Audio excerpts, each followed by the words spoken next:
ومن احسن من اللہ صبغۃ، اور اللہ سے بڑھ کر کس کا رنگ اچھا ہو سکتا ہے، یعنی اللہ کے دین سے بڑھ کر یا اللہ کے بتائے ہوئے طریقوں سے بڑھ کر کس کا طریقہ اچھا ہو سکتا ہے؟ اللہ کا طریقہ، اللہ کا دین سب سے بہترین ہے۔ کیوں؟ اس لیے کہ وہ مکمل ہے۔ الیوم اکملت لکم دینکم، ہر چیز کے بارے میں اس میں تعلیم موجود ہے، وہ جامع ہے، انسانی نفسیات اور ضرورت کے مطابق ہے، کیونکہ ہمیں بھی اللہ نے پیدا کیا اور دین بھی اللہ نے بھیجا۔ اللہ سے بڑھ کر ہمیں کوئی نہیں جانتا، نہ کوئی ہماری ضرورتوں کو پہچانتا ہے، تو جو چیز اس نے ہمارے لیے پسند کی دراصل وہی پسندیدہ ہے، وہی بہترین ہے، خواہ بظاہر ہماری نظر کو اچھی نہ لگے یا ہماری عقل میں نہ بھی سمائے، لیکن اصل میں وہی سب سے خوبصورت ہے۔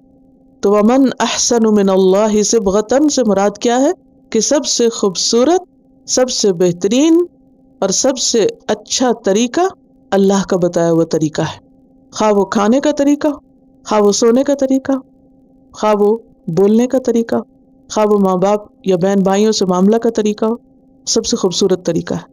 یہ الگ بات ہے کہ ہم اس طریقے کو کوئی اہمیت نہیں دیتے، لیکن اس طریقے پر جو پورے طور پہ چلا ہے، اس کے طریقے کو کیا طریقہ کہا گیا؟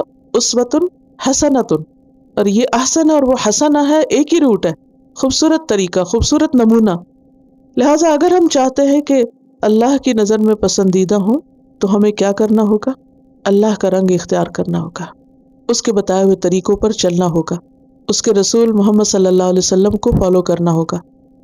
لیکن کتنے افسوس کی بات ہے کہ آج خود مسلمان بائیں ہاتھ سے کھانے کو زیادہ پسندیدہ قرار دیتے، سب نہیں، بعض، اور اس کو ایٹیکیٹس میں شمار کرتے ہیں، یا کھڑے ہو کے کھانے یا بیٹھ کے کھانے میں کوئی فرق محسوس نہیں کرتے، بلکہ کھڑے ہو کے کھانے کو زیادہ بہتر محسوس کرتے ہیں، کیونکہ اس میں نفس کو ایک تسلی ہو رہی ہوتی کہ ہاں ہم بیکورڈ نہیں کہلائیں گے، ریجڈ نہیں کہلائیں گے۔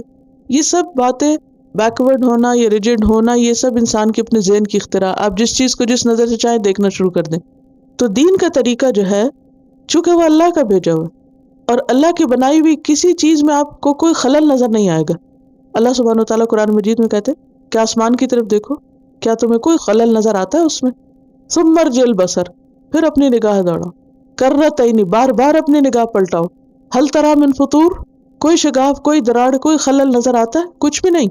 آپ ایک پتے کو دیکھیں، ایک پھول کو دیکھیں، ایک پتھر کو دیکھیں، آسمان کو دیکھیں، زمین کو دیکھیں، کسی بھی چیز کو دیکھیں، اللہ کی بنائی ہوئی کسی چیز میں کوئی کمی نظر نہیں آتی، ہر چیز اپنی جگہ پر پرفیکٹ ہے اور اپنا کام کر رہی۔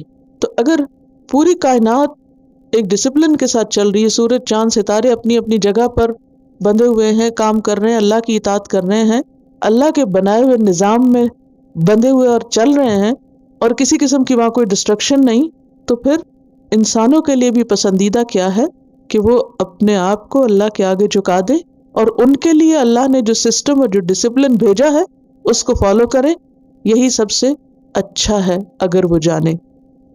اور تم کہو کہ وَنَحْنُ لَهُ عَابِدُونَ، ہم اسی کے عبادت گزار ہیں، کوئی اور مانتا ہے یا نہیں، کوئی اور اس طریقے کو اختیار کرتا ہے یا نہیں، لیکن ہم تو اسی کی بندگی کریں گے، ہم تو اس کے آگے اپنے آپ کو جھکا دیں گے۔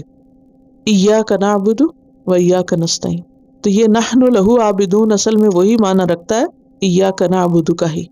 تو گویا اللہ کا رنگ اختیار کرنا کیا ہے؟